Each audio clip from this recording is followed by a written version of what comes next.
Guys, I'm exhausted. Let me tell you about this last week into this week. This vlog is about sharing what I did. Usually every single month I have 2 straight weeks of back-to-back, like hair, traveling, just whatever I'm doing, it's usually back-to-back. I just washed my hair, so my hair is like dripping because I gotta do it this weekend. But yeah, I was super busy, and I'm gonna share what I did last week because a lot of people don't know that I do. Can y'all hear that? Why is he's like laughing outside my door. So I'm gonna share with you what I did last week. People don't know I do weddings. I do weddings with all hair types, especially. But I'm getting into the natural hair type. Now I do a lot of, like locks and then straight hair, but I'm trying to get into extreme natural hair styles for this year when it comes to weddings, because a lot of people don't do that. So today is technically the first time I've done a natural hair wedding. And when I say natural, I mean like her hair looks stunning, just being natural. Like we're not adding sleekness to make it straight. We're not adding like curls. We're not doing any of that extra stuff. This is like a natural Afro kinky hair texture type of wedding that we're having. And it's specifically because I was doing like Jehovah's Witness hairstyles, so they like to be very natural and basic and not over the top or anything like that. So you're gonna see the difference between this and technically what we do over here. In the world, we're always putting on wigs, we're putting on like sprays and everything, shininess. Like I just want to show y'all what my client preferred to do her hair as. And this is just the first part. Like I said, this is just the wedding edition to let you guys know that I actually do weddings. I'll probably pop in a few pictures from other weddings that I did, but it's usually straight hair and locks, but today's natural hair, so I'm excited for that. And next week, for next week's lock vlog, it'll be part 2 of this weekend, and it's just the photo shoot part where I went to Atlanta. Atlanta, oh man, I have to share this week with the Atlanta trip. Whew. I have a lot to say about Atlanta, but let's get into it. If you have any questions, let me know. And don't forget, we're still on our Locked and Power Lock Talk, so that will be available on Sunday. And I kind of, since I knew I was gonna get busier during the springtime, I think I'm just gonna give you videos as much as I can in my spare time. So that's why today's video is on a Wednesday and Sunday is a video, because I just have absolutely no time in between to make them. So we're gonna start right now. So here we are. I did this style for myself because I knew I still needed to do my hair, and I was like, no, we gotta at least be cute, okay? So I was at the salon on Thursday and I did my client. This was a whole other appointment that took about 6 hours to do. You'll see in the next video. And after that, I went directly to the airport to start my journey. So I ended up leaving to Atlanta this particular day. I think I got there. Was it Friday? Oh, no, it's Friday. Sorry. I've been working forever. Oh, my God. But, I left Thursday night to get there Friday morning. I got there like 3 a.m. because there was such a... I don't know what happened. The plane ran out of gas, and so we stopped somewhere to get gas, and that took like an hour and a half. And that was horrible, but I was sleeping because I was so tired. Remember, I'm still taking the bus, train. So, I'm over here. I'm just showing you what I did in Atlanta. It's just something quick. And, I ended up, we did our photo shoot in there, and you'll see that in next week's video. And then I ended up leaving at 9 p.m. And I think I got to Boston probably 11. But because I still taking the bus and train and didn't want to take the lift, I ended up getting home around 5 a.m. So the next, the same morning, I came and did my client's hair. They laid out food for me. They was like, come. We started at 7 o'clock in the morning, like I said. And when we did her hair, we wanted to match it with Afro Kinky hair texture. I also took her niece that was a part of, like, being the flower girl and everything.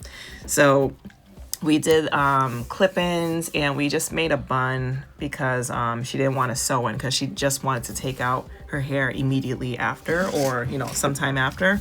She didn't want to cut because they're not really used to sew-in wefts. They're used to wigs. So I also convinced her, because you already know I do locks, and I convinced her to come to the lock side. She's like, I think you're right, because in reality her hair was extremely damaged. We had a mini consultation, and I think she's gonna go to the lock side, so that's really good. But as you can see here, I'm blow drying her niece's hair. Her niece had a lot of hair, and if you know me, I'm somehow really good with, I'm really good with kids, and I think this year I'm going to take a lot more kid clients. It'll probably,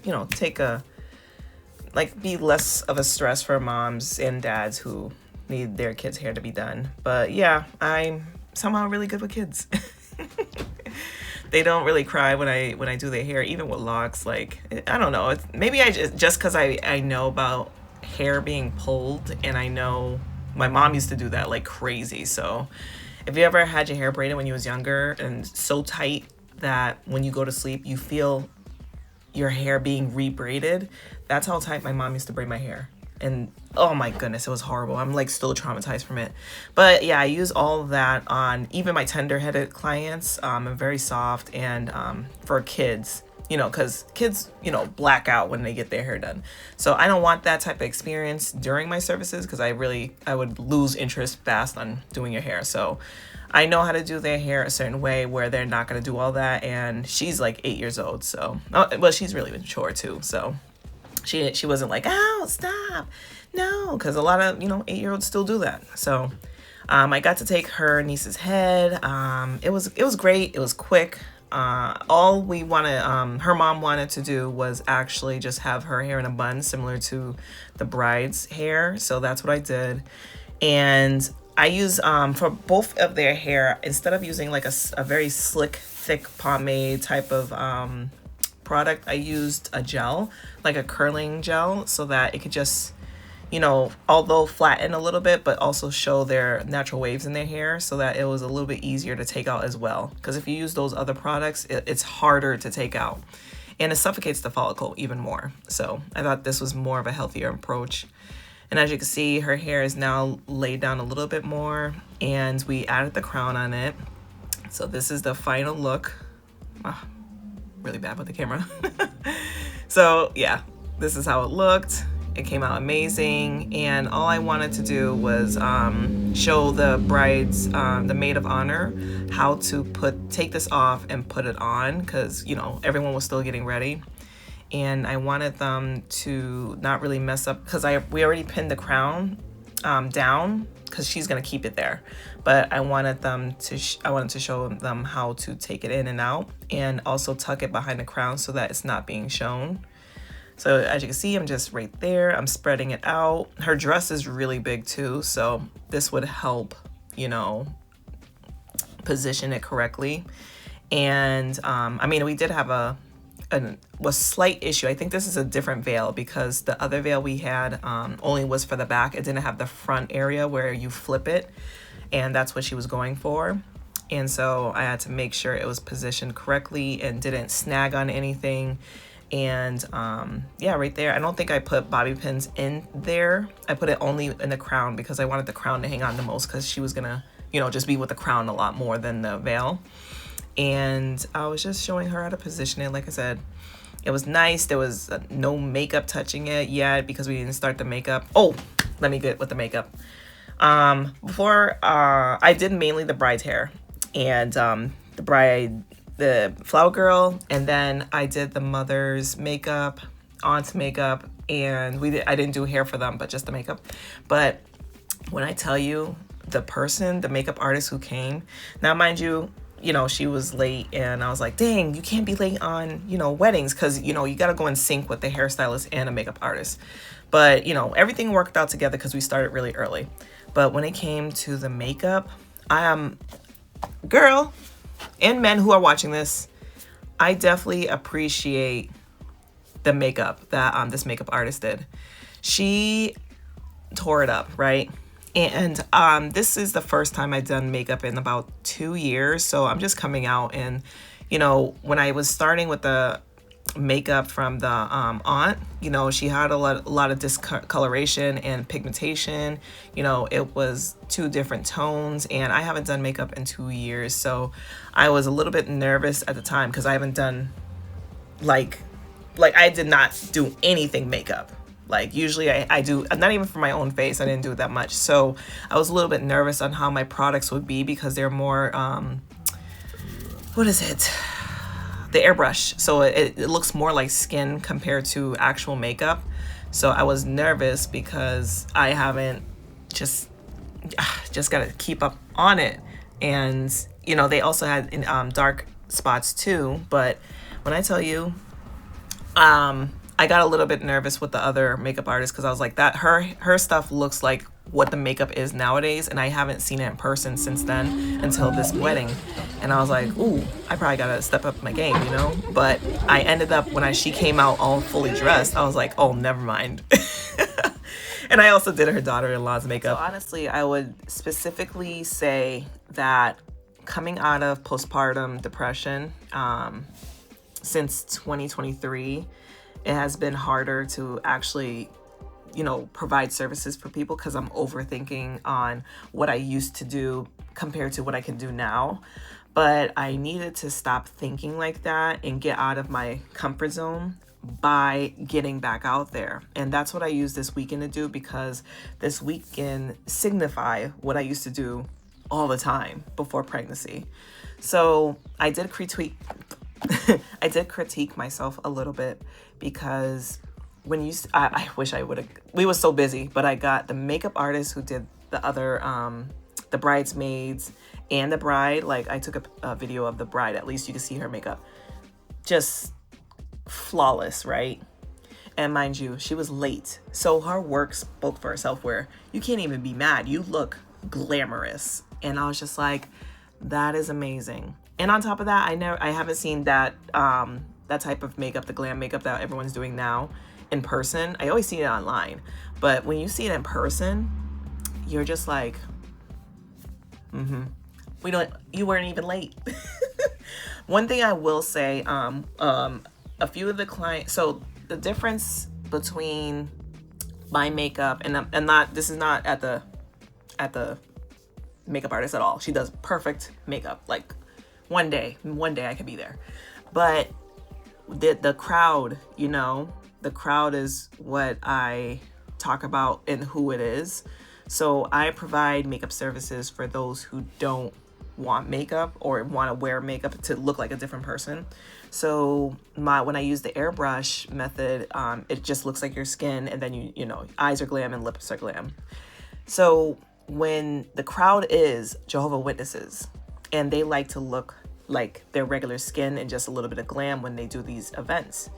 And what she did was she put on full glam on the bridesmaids and the bride. And I'm not saying that they didn't want it or anything, but one of them was just like, well, actually 2 of them, they were saying, this is a lot of makeup.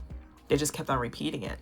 And I didn't suggest it, but I was doing something else.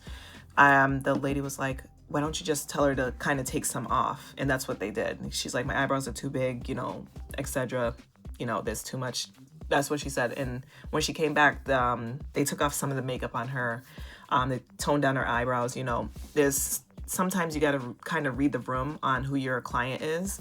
And when I take mother-in-laws or mothers, aunts, I take the older, if they want glam, I take the older people, because I know they don't want to look like young and like glamorous, like a movie star. I know they don't want to look like that. So that's why I do the airbrush makeup, just based on that. And it's something I'm interested in myself. So every time I look glam, I just sometimes I'm just like, I don't even like all this on my eyes. Like I hate eyeshadow on my eyes. So I don't know. It's just how I provide services for people. I provide things that I like, so I know there's other people that like that, and that's how I get my clients. But sometimes when it comes to a hairstylist or a makeup artist, just know who your client is and try not to make them all look like each other. And meaning each other, meaning like everyone else, because that's what's going on nowadays, where everyone looks like everyone else. So just something that I learned, and something to not overthink about myself, because like I said, when I saw the makeup, I was like, whoo, snatch. Yes. But definitely I saw my makeup and I was like, this is definitely different. It's in a neutral space. It is just really, it works with my clients. So that's just a quick tip if you are ever thinking about being a makeup artist or a hairstylist. Just read the room who your client is. So other than that, I was done with the wedding around 3 p.m. We finished with everybody, and because I know them, I ended up cleaning up the space so that they wouldn't come. They were stressed out, but they wouldn't come home to like a crazy place. So I cleaned up a little bit for them, and then I went home, and I think I got home around 5 and took a shower, and I went to bed. I went to bed until 8:30 p.m. Yeah, because my husband came home. And after that, I had to prepare for the next day because I went to go back out to work at 7 a.m. the next day. So that's how my weekend was. I'm still exaggeratedly tired. But it was very invigorating because I used to do this all the time. I just kept on going like that. And it felt so great to be out there.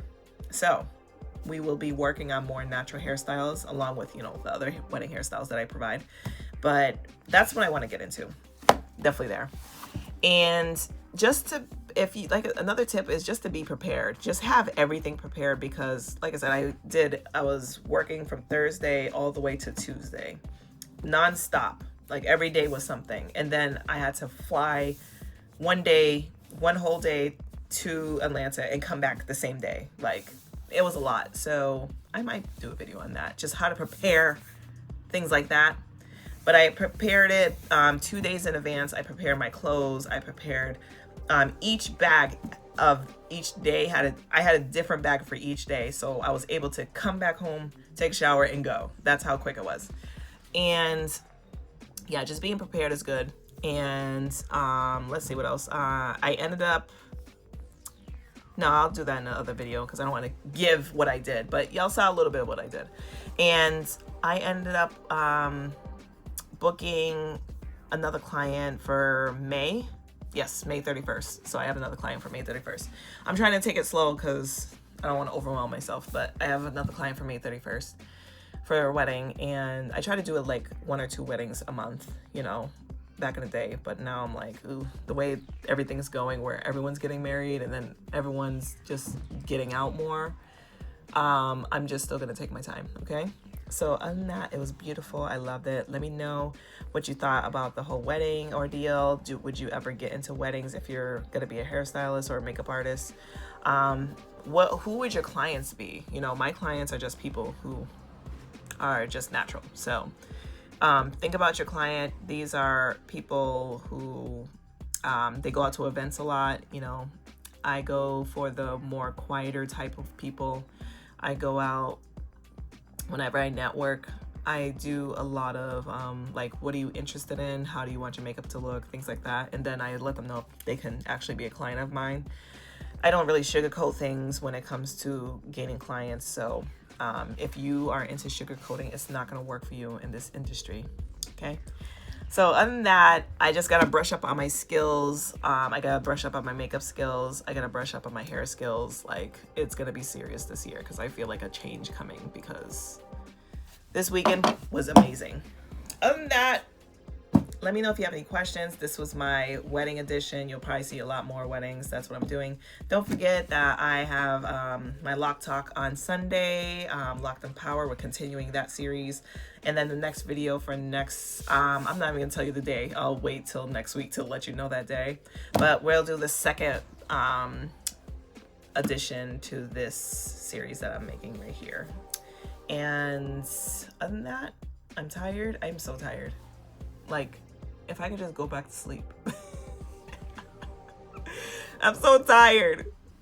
I'm so tired. I drank so much coffee this week. Okay, let me go. I'll see you in the next video.